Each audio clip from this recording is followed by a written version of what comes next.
രാജസ്ഥാന്റെ അതിർത്തിയിലുള്ള സർക്രീക്ക് അല്ലെങ്കിൽ റാൻ ഓഫ് കച്ച് മേഖലയിൽ ഇന്ത്യൻ സൈന്യത്തിന്റെ സാന്നിധ്യം കൂടിക്കൂടി വരുന്നു.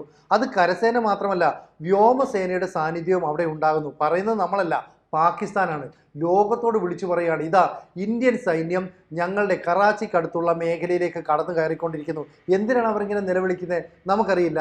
സത്യം പറഞ്ഞാൽ 96 കിലോമീറ്ററോളം വരുന്ന സർക്രീക്ക് എന്ന് പറയുന്നത് ഒരു ചതുപ്പ് പ്രദേശമാണ്. ഇന്ത്യയുടെ നിയന്ത്രണത്തിലുള്ള ഭാഗമാണ്. അന്താരാഷ്ട്ര തലത്തിൽ അതിന് അതിർത്തി നിശ്ചയിച്ചിട്ടുണ്ട്. പക്ഷേ പാകിസ്ഥാൻ പറയുന്നത് ഞങ്ങളുടെ മേഖലയാ എന്ന് പറഞ്ഞിട്ട് അവിടേക്ക് ബങ്കറുകൾ സ്ഥാപിക്കാനായിട്ട്, സൈന്യത്തെയൊക്കെ വിന്യസിക്കാനായിട്ട് ചില ശ്രമങ്ങൾ നടത്തി. ആ ശ്രമത്തിന് മറുപടി എന്ന നിലയിലാണ് നമ്മുടെ സൈന്യം അവിടെ കൃത്യമായിട്ട് നിരീക്ഷണം നടത്തുകയും രാജസ്ഥാൻ മേഖലയിൽ സൈനിക വിന്യാസമൊക്കെ ഏർപ്പെടുത്തുകയും ചെയ്തിരിക്കുന്നത്. ഇത് കണ്ട് പാകിസ്ഥാന്റെ നിലവിളി, ഞങ്ങളെ ഇന്ത്യ ആക്രമിക്കാൻ ശ്രമിക്കുന്നു, ഞങ്ങളുടെ രാജ്യത്തേക്ക് കടന്നു കയറി ഒരു പ്രദേശം പിടിച്ചെടുക്കാൻ നോക്കുന്നു. ഏത് പ്രദേശം? അതായത് സർക്രീക്ക് മേഖല കഴിഞ്ഞാൽ തൊട്ടടുത്ത മേഖലയാണ് സിന്ധ് പ്രവിശ്യ. ഈ സിന്ധ് പ്രവിശ്യ ഇന്ത്യ പിടിച്ചെടുത്ത് ഇന്ത്യക്കൊപ്പം ചേർക്കുമെന്നാണ് രാജ്നാഥ് സിംഗിന്റെ ചില പ്രസ്താവന. ഇത് രാജ്നാഥ് സിംഗ് പറഞ്ഞില്ല, അദ്ദേഹം പറഞ്ഞത് ഈ സിന്ധ് പ്രവിശ്യ എന്ന് പറയുന്നത് ഇന്ത്യൻ സംസ്കാരത്തിന്റെ ഭാഗമാണ്. ഇപ്പോൾ അത് പാകിസ്ഥാന്റെ കൈവശമാണ്. പക്ഷെ അതിർത്തികൾ വേണമെങ്കിൽ എപ്പോൾ വേണമെങ്കിലും മാറ്റി വരയ്ക്കാവുന്നതേ ഉള്ളൂ. क्या पता कल को सिंध भारत में फिर से वापस आ जाए എന്ന് പറഞ്ഞാൽ സ്വയം ഈ സിന്ധു മേഖല ഇന്ത്യയിലേക്ക് വന്ന് ചേരാനുള്ള സാധ്യത തള്ളിക്കളഞ്ഞൂടാ. ജിയോ പൊളിറ്റിക്സിൽ എന്ത് വേണമെങ്കിലും സംഭവിക്കാമല്ലോ. ഇത്തരം ഒരു പ്രസംഗത്തെയാണ് പാകിസ്ഥാൻ ഇപ്പോൾ വ്യാഖ്യാനിച്ചിരിക്കുന്നത്. രാജ്നാഥ് സിംഗ് ഇതാ പറഞ്ഞിരിക്കുന്നു, ഞങ്ങളുടെ സിന്ധ് പ്രവിശ്യ കയ്യേറുമെന്ന്, അത് പിടിച്ചെടുക്കുമെന്ന്. ശരിക്കും പറഞ്ഞാൽ 1947 ഇന്ത്യയും പാകിസ്ഥാനുമായിട്ട് രണ്ട് രാജ്യങ്ങൾ വിഭജിച്ചപ്പോഴാണ് ഈ സിന്ധ് പ്രവിശ്യ പാകിസ്ഥാനൊപ്പം ചേരുന്നത്.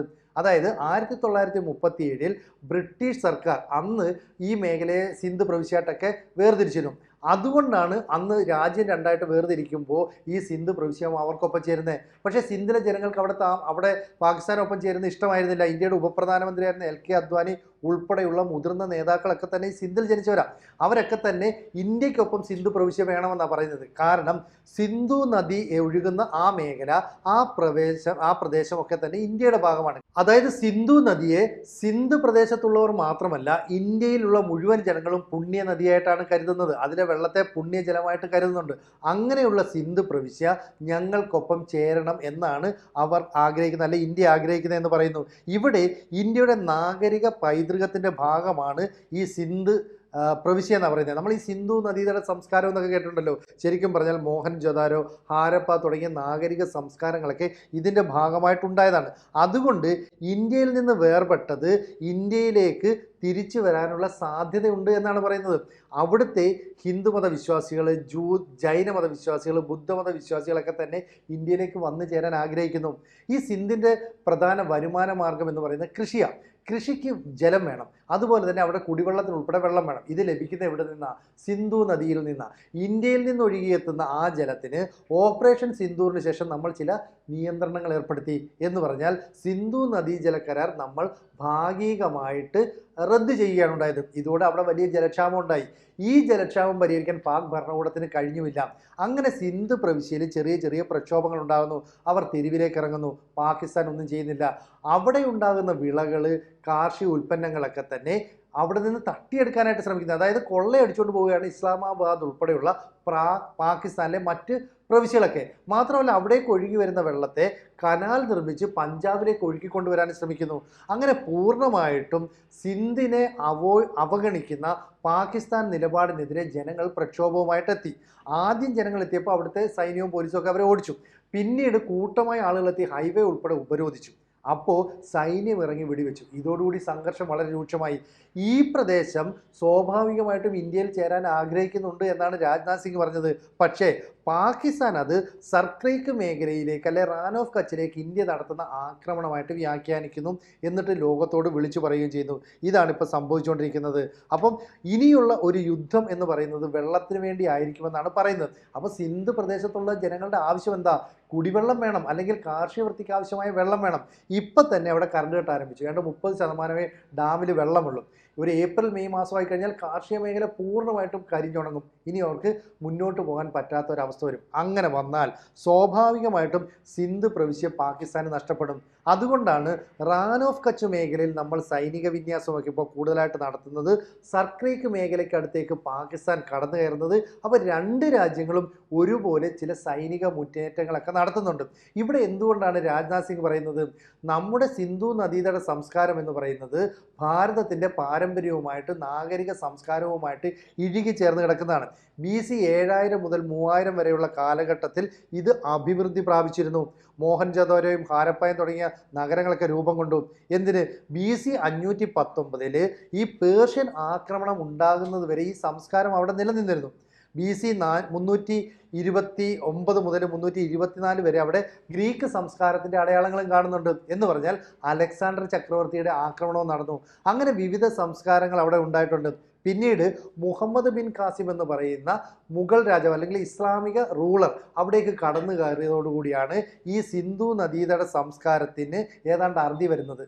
അതായത് 4000 വർഷത്തോളം പഴക്കമുള്ള ആ സംസ്കാരം ഏതാണ്ട് അവസാനിച്ചത് മുഹമ്മദ് ബിൻ കാസിമിൻ്റെ ആക്രമണത്തോടു കൂടിയാണ്. പിന്നീട് ഇസ്ലാം മതം ഡൽഹി ഉൾപ്പെടെയുള്ള വടക്കൻ സംസ്ഥാനങ്ങളിലേക്ക് പ്രചരിച്ചു തുടങ്ങി. അങ്ങനെ ഇന്ത്യൻ സംസ്കാരത്തിന് മേൽ അറബ് സംസ്കാരത്തിൻ്റെ കടന്നുകയറ്റം ആരംഭിക്കുന്നത് അവിടെ നിന്നാണ്. പതുക്കെ പതുക്കെ ഇന്ത്യയിലെ മെയിൻ ലാൻഡിലേക്കും ഈ ഇസ്ലാമിക ഭരണം കടന്നു കയറുന്നു, അല്ലെങ്കിൽ അവരുടെ മതം കടന്നു കയറുകയൊക്കെ ചെയ്യുന്നുണ്ട്. പക്ഷേ ഗുജറാത്ത് സിന്ധ് പ്രവിശ്യയിലെ ഇന്ത്യൻ സംസ്കാരം വ്യാപിച്ചു കിടക്കുന്ന മേഖല ഇപ്പോഴും ഇന്ത്യക്കൊപ്പം ചേരണം. കാരണം അന്നത്തെ സിന്ധു സംസ്കാരത്തിൻ്റെ അടയാളങ്ങൾ, ശേഷിപ്പുകൾ ഇപ്പോഴും അവിടെയുണ്ട്. അതുകൊണ്ടാണ് അവിടുത്തെ ഹിന്ദു ജനത ഇന്ത്യക്കൊപ്പം ചേരണമെന്ന് ആഗ്രഹം പ്രകടിപ്പിക്കുന്നത്. എന്തായാലും ഇന്ത്യൻ സംസ്കാരം വ്യാപിച്ചു കിടക്കുന്നത് അതിൻ്റെ പ്രാരംഭഘട്ടം മുതൽ നമുക്കറിയാവുന്നതാണ്. ഹിന്ദുക്കൾ, ജൈനന്മാർ, ബുദ്ധമതത്തിൽപ്പെട്ടവരൊക്കെ തന്നെ അവരുടെ അവസാനത്തെ ഹിന്ദു ഭരണാധികാരിയായ രാജ ദാഹിർ സെന്നിൻ്റെ ഭരണ നേട്ടങ്ങളെക്കുറിച്ച് പോലും ഇപ്പോഴും ഓർമ്മിപ്പിക്കുന്നു. ഇതൊക്കെ ചരിത്രത്തിലുള്ള കാര്യമാണ്. എന്തായാലും അത്തരത്തിലുള്ള ഒരു സംസ്കാരത്തിൻ്റെ ഭാഗമായിട്ടുള്ള സിന്ധ് പ്രദേശം ഇന്ത്യയിൽ വന്നു ചേരാൻ സാധ്യതയുണ്ട്. ഇതാണ് രാജ്നാഥ് സിംഗ് പറയുന്നത്.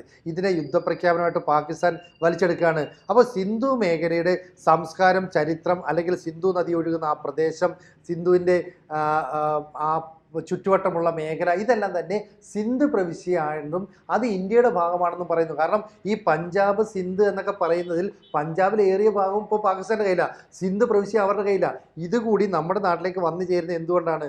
സ്വാഭാവികമായിട്ടും അതൊരു വികാരമാണ്. കാരണം ഈ സ്വന്തം രാജ്യത്തുണ്ടായിരുന്ന പ്രദേശങ്ങളൊക്കെ വിട്ടുപോയാലും അത് തിരിച്ച് നമ്മുടെ നാട്ടിലേക്ക് വരുന്നത് ഒരു വൈകാരിക പ്രശ്നമാണ്. ഇപ്പോൾ റഷ്യ ഉക്രൈനും തമ്മിൽ 3 വർഷമായിട്ട് യുദ്ധം നടക്കുന്നു. ഈ ഉക്രൈൻ എന്താ പൂർണ്ണമായിട്ടും റഷ്യ കീഴടക്കാത്തത്? കാരണം അവിടെ റഷ്യൻ ഭാഷ സംസാരിക്കുന്ന ആളുകളുണ്ട്. കൂടാതെ തജിക്കിസ്ഥാൻ, ഉസ്ബെക്കിസ്ഥാൻ, അതുപോലെ തന്നെ കിർഗിസ്ഥാൻ തുടങ്ങിയ രാജ്യങ്ങളൊക്കെ ഉണ്ട്. ഇതൊക്കെ തന്നെ റഷ്യക്കൊപ്പം ചേരണം. പണ്ട് സോവിയറ്റ് യൂണിയൻ്റെ ഭാഗമായിരുന്നു. ഇപ്പോൾ തൈവാനെ ചൈന ആക്രമിക്കുന്നത് എന്തിനാ? അത് അവരുടെ സംസ്കാരത്തിൻ്റെ ഭാഗം എന്ന് അവർ കരുതുന്നു. അമേരിക്ക കാനഡയോട് പറയുന്നു നിങ്ങൾ ഞങ്ങളുടെ രാജ്യത്തോടൊപ്പം ചേരുമെന്ന് പറയുന്നു. അപ്പോൾ ഇത്തരത്തിലുള്ള വൈകാരിക പ്രശ്നം പോലെയാണ് സിന്ധ് പ്രവിശ്യ എന്ന് പറയുന്നത്. ഭാരതത്തിൻ്റെ സംസ്കാരവുമായി ഇഴുകി ചേർന്ന് കിടക്കുന്നതാണ്. ആ പ്രവിശ്യയ്ക്ക് മേൽ ഇപ്പോൾ അതിർത്തികളുണ്ട്. പക്ഷേ ഈ അതിർത്തികൾ മാറ്റി വരയ്ക്കപ്പെടാം. അങ്ങനെ അവിടെ ഇന്ത്യയോട് കൂടിച്ചേരാം. ഇതാണ് രാജ്നാഥ് സിംഗ് പറയുന്നത്. പക്ഷേ പാകിസ്ഥാൻ വ്യാഖ്യാനിച്ച് എന്താ? സർക്രീക്ക് മേഖലയിൽ ആക്രമിക്കാനായിട്ട് വരുന്നു. അങ്ങനെ ആക്രമിക്കാൻ വന്നു കഴിഞ്ഞാൽ റാൻ ഓഫ് കച്ച് ഉൾപ്പെടെ പിടിച്ചെടുത്ത് സിന്ധ് പ്രവിശ്യ ഇന്ത്യ ബലം പ്രയോഗിച്ച് പിടിച്ചെടുക്കും. അങ്ങനെ പാകിസ്ഥാൻ്റെ POK എന്ന് പറയുന്ന മേഖല, ബലൂചിസ്ഥാൻ മേഖല, സിന്ധ് പ്രവിശ്യ, ഇതെല്ലാം തന്നെ ഇന്ത്യയുടെ കീഴിൽ വരും. ഇതാണ് പാകിസ്ഥാൻ ആശങ്കപ്പെടുന്നത്. അതുകൊണ്ട് ലോകത്തോട് പറയുകയാണ് ഞങ്ങളെ ഇന്ത്യ ആക്രമിക്കാൻ വരുന്നു, അതുകൊണ്ട് ഞങ്ങളിവിടെ സൈനിക വിന്യാസം നടത്തുന്നു. ഏതെങ്കിലും തരത്തിലൊരു പ്രകോപനം അവിടെ ഉണ്ടായാൽ സർക്രീക്കിൽ എന്ത് സംഭവിക്കുമെന്ന് പ്രവചിക്കാൻ കഴിയാത്ത അവസ്ഥയാണ് ഇപ്പോൾ സംജാതമായിരിക്കുന്നത്.